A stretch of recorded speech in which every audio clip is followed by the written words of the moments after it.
Democracia pressupõe convivência com as diferenças e respeito às minorias. E nós temos pouca tradição democrática no nosso país. Na verdade, nós estamos vivendo o mais longo período democrático da história do Brasil, que é de 85 até 2014.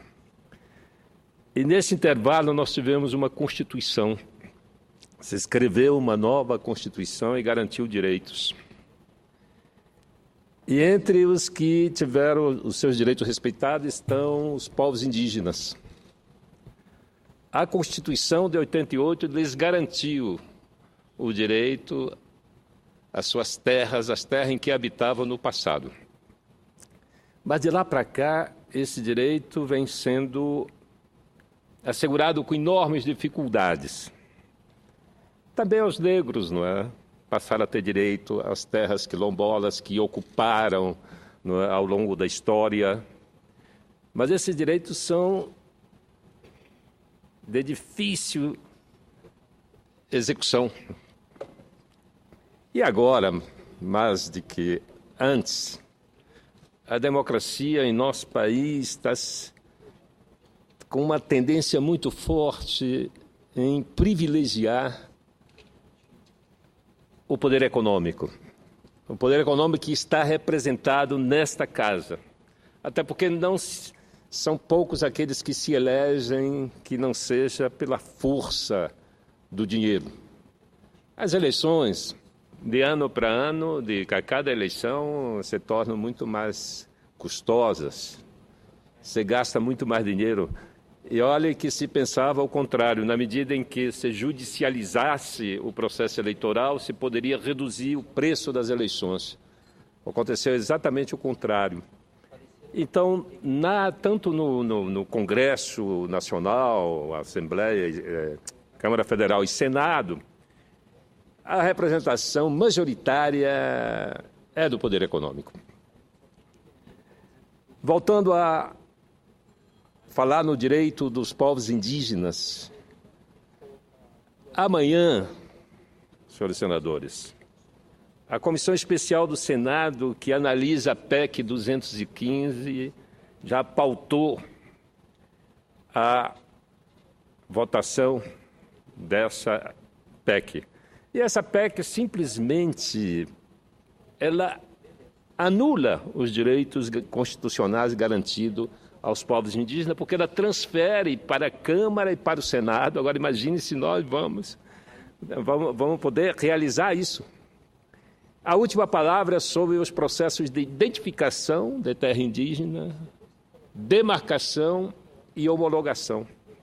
Ou seja, é a paralisação completa do processo de respeito iniciado lá com a Constituição de 88, de devolução das terras indígenas.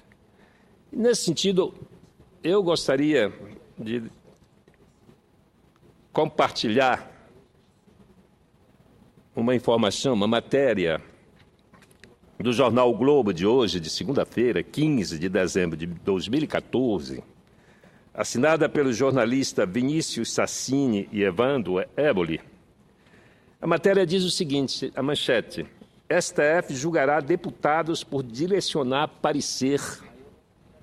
E esse parecer é sobre a PEC 215, que vai à votação amanhã. E os dois deputados, um é o vice-presidente da comissão e o outro é o relator da comissão.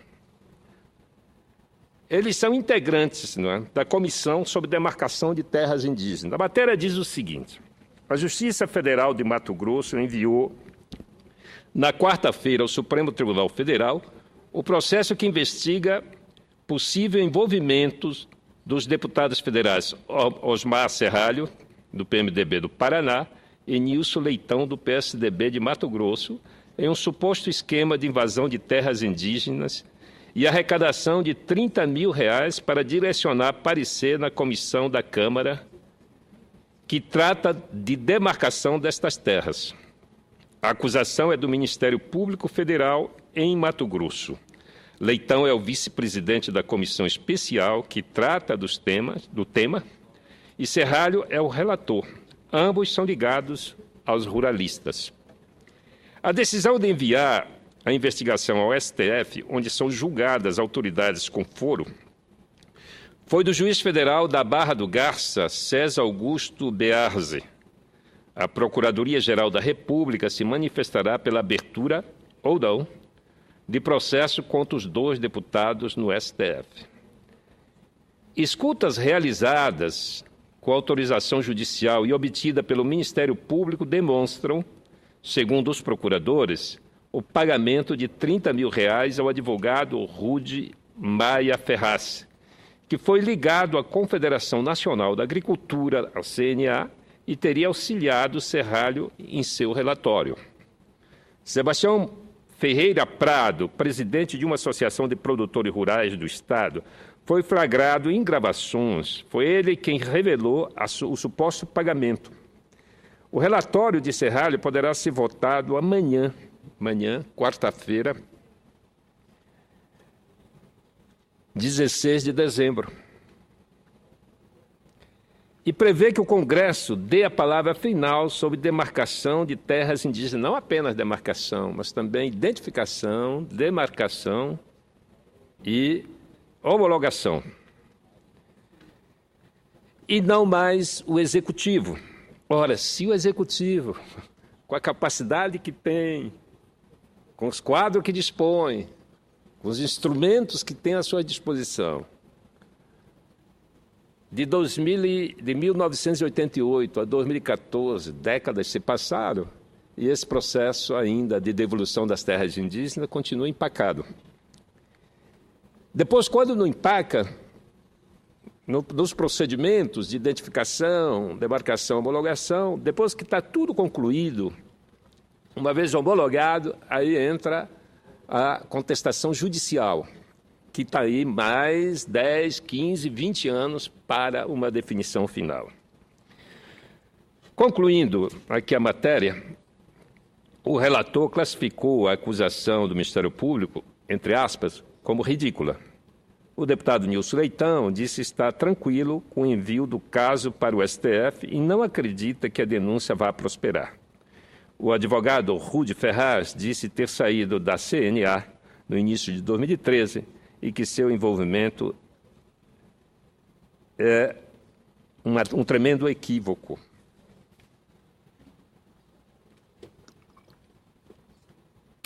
Faz questão de registrar essa matéria nos anais do Senado, porque faz parte da luta dos povos indígenas para ver reconhecidos seus direitos. Há uma tentativa clara de paralisar com todas aquelas conquistas, não só paralisar, como retroceder as conquistas garantidas na Constituição de 88 e no processo democrático. E é bom lembrar que a democracia só fez bem ao país. Eu acho de uma insensatez alguém sonhar, querer retroceder, chamar os militares, querer de volta uma ditadura. Isso é uma insensatez. Só quem não sabe o que é uma ditadura, só quem não conhece o que significa a brutalidade, a falta de direitos. Eu estive há pouco tempo, senador Paim, com o ministro do STJ, Francisco Falcão. Eu já contei essa história aqui e vou repetir, para que se tenha uma ideia do que significa a ditadura. O ministro Francisco Falcão, em 1970, era jovem e saiu com a namorada para ir a uma festa. E no caminho esbarrou num veículo na rua. Para má sorte dele, o veículo era de um oficial da Marinha, que desceu do carro com arma em punho e o prendeu.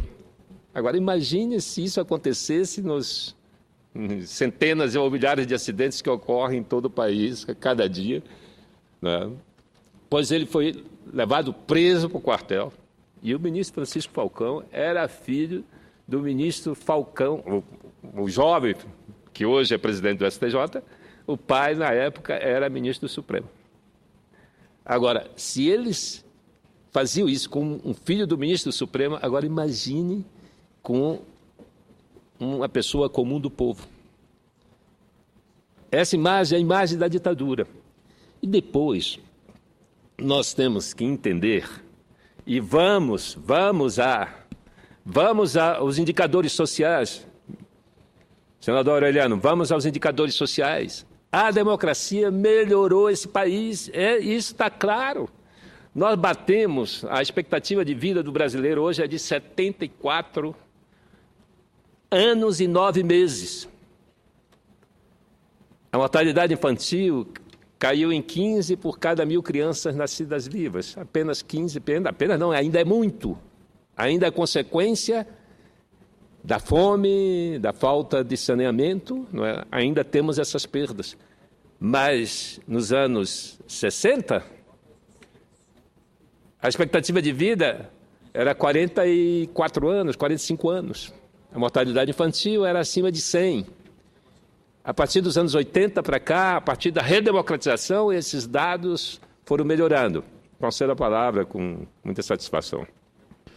Excelentíssimo grande senador João Capibaribe, digno representante do grande estado do Amapá, quero dizer a Vossa Excelência que eu concordo plenamente com as colocações de Vossa Excelência. Vossa Excelência tem uma lucidez enorme ao colocar este receio, e nada é justificável sair da democracia, mas eu quero dizer a Vossa Excelência que a oposição, cabe exatamente à oposição evitar que se volte, porque existe ditadura dos dois lados. E o risco, e na verdade nós estamos vivendo momentos de admirações de Venezuela, de cada vez mais admirações por Cuba, e admirações também por ditaduras que nós não queremos, e Vossa Excelência tem toda a razão. Vossa Excelência, a preocupação de Vossa Excelência é a preocupação da oposição. Não podemos voltar nunca mais à ditadura, nem de um lado nem de outro. Porque às vezes a gente sente uma certa admiração. Eu perguntaria a Vossa Excelência, Cuba é uma democracia? Venezuela é uma democracia? E nós estamos numa linha de admiração, dentro de um contexto de admiração. Então, Vossa Excelência, eu concordo com Vossa Excelência que houve realmente... nós estamos melhorando em várias áreas. De uns 30 anos para cá, logo depois da abertura da nova Constituição, eu acho que nós estamos evoluindo. Vejo dessa forma. Mas isto, Vossa Excelência, o receio de Vossa Excelência é o mesmo receio que eu tenho e que grande parte do país tem, porque é pendular. Os dois lados, a ditadura é uma coceira que dá de ambos os lados, e nós temos que evitar essa coceira. Vossa Excelência está corretíssimo, eu apoio totalmente as colocações de Vossa Excelência, mas também continuo, a preocupação da Vossa Excelência é a mesma minha. Muito obrigado, senador Aureliano. Eu me coloco numa situação até difícil de explicar, de me manifestar. Eu não tenho muita identidade, ou quase nenhuma identidade, com o discurso do governo, e muito menos com o discurso da oposição. Não tenho. Eu imaginei e lutei por isso, não é? Lá no início dos anos 90, para que houvesse uma alternância de fato. A democracia pressupõe a alternância de poder. E eu queria muito ver esse país, não é, com uma outra condução. E aí veio a grande vitória, a espetacular vitória de Lula em 2012. Assumiu o governo. Continuou os avanços que tinham sido iniciados, aprofundou os avanços que tinham sido começados com Fernando Henrique. Essa que é a grande verdade. Continuou trilhando os caminhos da democracia. O que nós vivemos hoje não é, digamos, os dados, as informações nos portais de transparência, os gastos públicos estão à mostra. O que precisa é a sociedade ir lá e fiscalizar, acompanhar. Eu acho que hoje nós temos muito mais meios de detectar e até propor novas soluções. Porque a corrupção, com a gente... Nós estamos aqui no Estado Nacional, não é? O Parlamento Nacional se preocupa com a corrupção nacional, mas ela é uma pirâmide. não é? Os estados brasileiros são praticamente inviabilizados, a maioria dos estados, não é? Porque as assembleias legislativas, as instituições, os poderes dos estados gastam uma parcela enorme do orçamento público. E uma parcela que faz falta para colocar rede de esgoto, que faz falta para colocar água na torneira, né? Porque é uma elite que se apropria desse recurso sem controle. Então, eu imagino que nessa crise, e a crise sempre dá margem para uma saída melhor, não é? Temos que aproveitar o momento de crise para buscar novos caminhos, para que a gente possa, não apenas a nível nacional, de ter um controle mais efetivo da corrupção, do desvio, do mau uso do recurso do contribuinte, mas que a gente baixe isso para os estados e chegue aos municípios. Nós temos que pensar, e aí a gente tem que pedir a colaboração de todos aqueles que nos ouvem, né? Quem tiver nos escutando nesse momento, que tiver uma contribuição a dar em forma de ideias, de projetos, que nos encaminhe para que a gente possa transformar em leis na tentativa de abrir essa nova vereda, que é a vereda da cidadania e de respeito a todos os contribuintes brasileiros. Muito obrigado, presidente.